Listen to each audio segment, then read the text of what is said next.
our stewardship coordinator, Jim Rassman. And good evening. As Joan said, my name is Jim Rassman. I'm the stewardship coordinator here. Mostly associated with land management issues and monitoring. Specifically tonight we'll be talking about the monitoring side of things. And we're going to be looking at change analysis. Most of the work we're presenting tonight is within the past 2 years of what we've been working on. I'm calling the title A Walk Through Time, and if this is a nice aerial shot taken off of an RC plane that's flying over down at Sage Lot Pond. I will be orienting people throughout the talk, but if anybody has a problem, there's going to be a lot of photos, a lot of maps, so if somebody just go ahead and stop me and we'll reorient. But this one's kind of an oblique, looking at a Sage Lot Pond, Waquoit Bay in the background, and that's Washburn Island in the distance. So we would be up on this photo, up and over there. So, since we're taking a walk through time, we need a little bit of a trail. So what I'm going to present tonight is kind of a history of change, particularly coastal change. We'll talk a little bit about Cape Cod, then kind of dial it down to the town level, and then down to the reserve level and into the habitats. What are some of those drivers of the change, of those changes we're seeing? Both man-made drivers and natural drivers.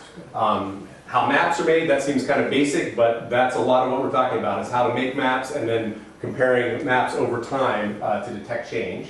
And then, like I said, we're going to use 4 habitat types that we've chosen to really dial down and see what we're seeing here at the reserve level. And then we'll have some kind of philosophical time to talk about what the future might hold, what it all means, and what we can do about it. I wrote the word discussion there just to say I do want to be kind of free-flowing. Don't hesitate to stop me if there's something that isn't clear, or a map's turned sideways, or there's lots of photos from different periods of time. If you want to go back to anything, and we'll have some time at the end to discuss any questions you might have. So, just for some orientation, we're at the reserve headquarters here at the head of the bay, looking essentially down the bay to the south. Washburn Island, I refer to, is out and to the right. I think you can probably even see it on a night like tonight. A lot of what I'll be talking about will be down around South Cape Beach and Sage Lot Pond particularly, which is located just as a little inlet off of the bay. This is the jetties here out to the sound. I'll also be discussing Jehu Pond and Hamlin Pond. Although we don't own property in there, the properties we own are marked with green. They are within the reserve boundaries. The salt marshes, a little bit of Abigail's Brook. But I won't be discussing Washington River or any of the properties to the north.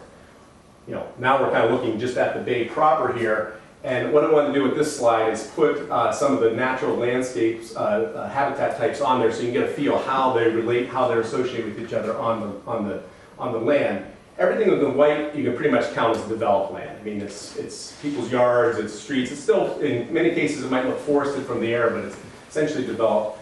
The browns and the maroons are forest types, pitch pine, scrub oak, coastal oak, what you see all over Cape Cod, and that's really what the majority of the lands that we own are made up of, is upland forest. We're going to be looking at coastal change, so we're going to be looking more particularly at the salt marsh areas in Hamlin Pond, Jehu Pond, Sage Lot, a little bit of Tim's Pond over on Washburn, the fronting dune along Vineyard Sound, both at the Dead Neck side of things and the Washburn side of things.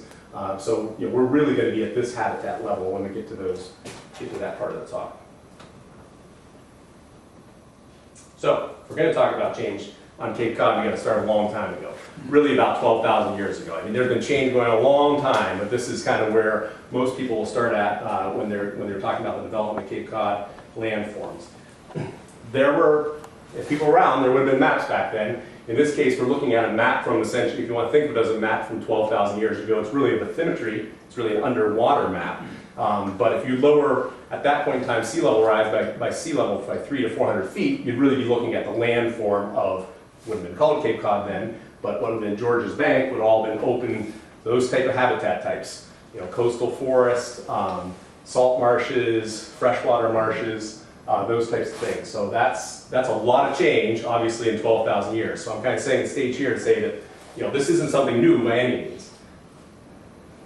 If you were trying to detect change, you're trying to look at the critters that lived out there. You've been looking at things like this and seeing how they were responding to those. In this case, retreating ice sheet, a quickly rising sea level, and obviously a rapidly changing landform.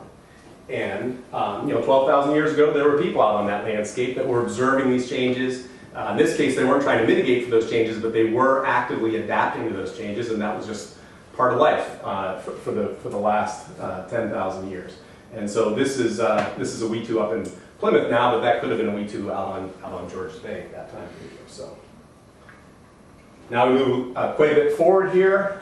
We look at a map from this is 1858. Now we're looking at something what we would more think of a map instead of a bathymetry map made by Europeans. You can see Waquoit Bay, you can see Sage Flat Pond, Flat Pond over here. Again, Jehu, Hamlin, very, very recognizable landforms. If you could look at that a little closer, you would see some inlets and things that there has been quite a bit of change from then. If you're trying to detect change there, I mean, a good thing would have been, in this case, this is Billingsgate Light out in Wellfleet, Mass. If people would go out there, you could obviously be out there picking beach plums or riding a horse or whatever. Now, if you go to Billingsgate Light, do you know what you'd see now if you go there? It's a good place to fish for striped bass and bluefish. Essentially, it's gone, and now it's Billingsgate Shoal, if you look on the maps now. So, again, saying this is before what we would talk about modern climate change, human-driven climate change. Lots of change occurring in the last 100 years. Again, there were people out on the landscape observing those changes. In this case, we have writings from them. This is Thoreau in Cape Cod. But if you look at this writing, although it's poetic, it is talking about change here. We talk about nature, wasting no thought on man, and here's an observation about coastal erosion, nibbling at the cliffy shore where the gulls wheel. At that point in time, we have, again, people making observation about our changing Cape. That brings us up to modern times now. And again, we put that map up there of the habitats of Cape Cod, of Waquoit Bay Research Reserve, specifically made, in this case, originally just to map those as a one-shot time. But now we're going back and looking at those maps and comparing them to more modern times. This map's only 8 years old, but we'll look at some of the changes that occurred. And we're now dialed in, not at George's Bank level, not even at Mashpee Falmouth level, but down on an individual salt marsh, counting individual stems, looking at community assemblages out on the landscape. This is Chris. Chris is here. Chris is right there. Here's me and Chris looking at nature nibbling away at those rocky shores out on Washburn Island. But now, instead of a pen, we have a high accuracy RTK GPS that does very high accuracies in terms of elevations to detect some of those changes over time. So that's what things look like now. Some of the drivers, I'm not going to spend a huge amount of time on this, but some of the drivers when we're talking about coastal change would be changes in climate. There's long-term kind of plodding along, after glaciation changes in climate, or some of the stuff you hear about now, the warming, of greenhouse gases acting like a heat-trapping blanket, essentially, speeding that process up. What we see as relative sea level rise, and the reason I say relative is when you're talking about sea level rise or changes in water level, there's three things you really have to know. Is the water moving? Is the water going up, as ice melts or thermal expansion happens, or are those type of things happening? Is there changes in the land elevation? That's illustrated by this photo here. This is in the San Joaquin Valley in California, where the issue there is groundwater withdrawal through agriculture, through the aquifer that's causing the land to subside. And you can see this is kind of a famous slide that was the land elevation, the surface of the land in 1925, 1955, 1977. So changes in land elevation can be dramatic. They can be much finer on the glacial type scale, but they actually can be pretty dramatic over, in that case, a 50-year period. And then, I threw this one in here because particularly we're getting salt marshes. Salt marshes are kind of unique in that they're kind of an aquatic environment, they're kind of a terrestrial environment, and they have the ability to react to changes in local water level by actually trapping more sediment, and marsh elevation are always changing. So in the past, it's always kind of kept up with relative sea level rise, and that marsh just kind of stays right at the high tide, the mean high tide line. But if you're looking at what's happening out in salt marshes, you have to know exactly what's happening with the water level, what's happening to the land underneath, and what's happening to the surface of the marsh itself.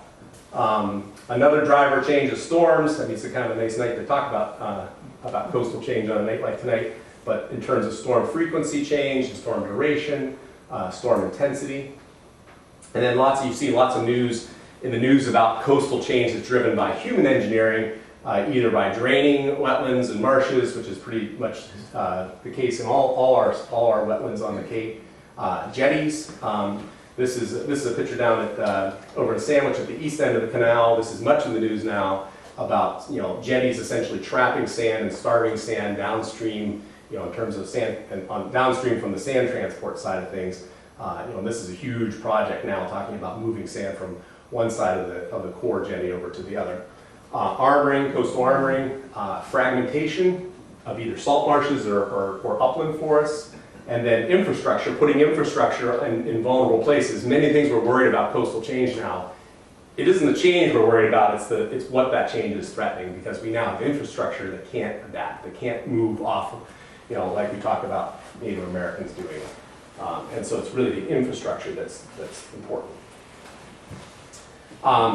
We're going to get into those habitat types, and I'm going to kind of try to walk through a pattern on all these, on how we look at change at Waquoit Bay. But it's usually some type of series of acquiring data. In many cases, it's aerial imagery. Then there's some piece that's analysis of the data, which is where you're actually trying to compare, looking at it over time, usually comparing other points in time. It's usually aerial imagery, but it might be other data, some of that positional data we talked about with GPS. It could be observational data from the field, and then it usually involves a field component going out and saying, okay, what are we seeing out there? Is it really change? Was it a mistake? What are we seeing out there? So that's kind of the process, and what I'll do for each of those habitat types is talk about each of those steps. So we collect lots of aerial photography, some of which we've collected here, some that's just available. There's older black and white imagery. There's true color imagery, this type of stuff you take with your own camera. And then there's infrared photography, and I'm going to present a lot of the pictures I present tonight are going to be this infrared band. So if they look strange to you, it's a particular wavelength band. It's good to pick up water features. It's particularly good to work with on salt marsh features. And then you can imagine some of the advantages of working at these large scales. Aerial photography gives you a landscape perspective. It lets you see the relationships that I'm talking about in scale. And it lets you look, again, when you're looking at change, it's those time series that's really important as you march along. So we acquire aerial imagery. This happens to be an IR photo, an infrared photo. This is kind of the northern end of Jehu Pond. If you're familiar with Abigail's Brook, that's draining out of here, and Jehu Pond proper view down here. So normally what we'd do is you'd get an image like this, you'd give it to somebody, it would sit in the old days, it would sit with the printed photo. Nowadays, let's sit at a computer screen and then draw lines around things. And what you do is you'd say, draw lines around, light things. So first you'd kind of come off here and say, okay, I can pretty much say that's forested up there. We can do the waterways. We can do the drainage. Here's the drainage of the marshes that we're talking about. You can do the pools and pans, which are these water features up on the marsh surface. And then you start to get into the finer, nitpicky things about changes in vegetation communities, or not changes, just location of vegetation communities, and depending on how good that person was and how much field knowledge, they might be able to draw quite a few lines around this map. And the more time you spend with it, the more differences you can kind of see.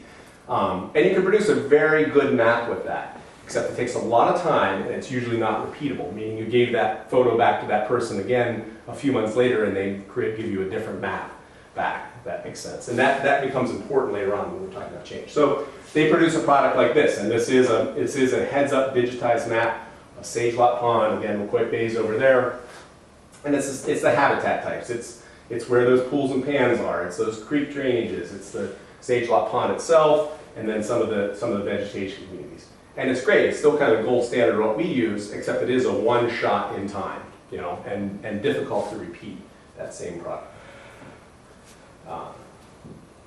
So what I want to do is kind of bring you up of that's kind of how we make maps and how we use them to look at things. I want to look at what we're doing now with particularly 4 habitat types. And we've chosen those 4 habitat types because we think it tells a story of change. It either tells a story now or we think it has a high possibility of telling a story of change in the future that's that will inform our decision making for our own management and for the wider audience out there. And we've chosen pools and pans, which are these shallow water features that are out actually on the marsh surface. If you're not familiar with them, next time you go down the marsh, just look out there. It's not all grass.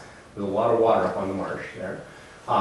Coastal dunes, and they're not always big North Carolina type dune fields. Our dune fields, this is down at Southgate Beach. I'm trying to think if this is looking, I think this is looking back towards the town parking lot. Or no, maybe this is at our own beach looking out. But anyways, this dune field is, it's very low, in many cases less than a couple meters tall. Phragmites, which is an invasive reed that you see a lot around brackish and salt marshes. It's a species of concern because of its invasive nature. And then the marsh border. This isn't a particular picture of the marsh border, but these people are kind of walking close to the marsh border here. But here we go from salt marsh vegetation up into the shrub community. And that's when I talk about the marsh border, that's that line. And also in this photo, you can see some of those different communities out on the marsh. You see some differences in the grasses, and that's what you're seeing in that aerial photo, that infrared photo I was showing you. So let's look at pools and pans. I'm not going to read you all this, but what I have for each of those habitat types is an explanation of what we're looking at there. But those pools and pans are those open water features up on the marsh platform. The reason we like them, the reason we think they tell a story is they're easily picked out in aerial photos. I mean, they're one of those things that if ever we pass the map around, we'll probably draw pretty close to the same lines around those pools and pans, even when we didn't know anything about vegetation or salt marshes. And they're particularly usable from the two products we're looking at, 2004 and 2012 aerial photography. And that we know that when marshes start to change, that's one of the things we start to see. If marshes are not keeping up with that sea level rise, if they're not building up and keeping their head above water, so to speak, they're getting wetter, so you see more open water features. It's one of the kind of warning signs of a marsh breaking down or falling apart if you're seeing a change in the distribution or amount of pools and pans.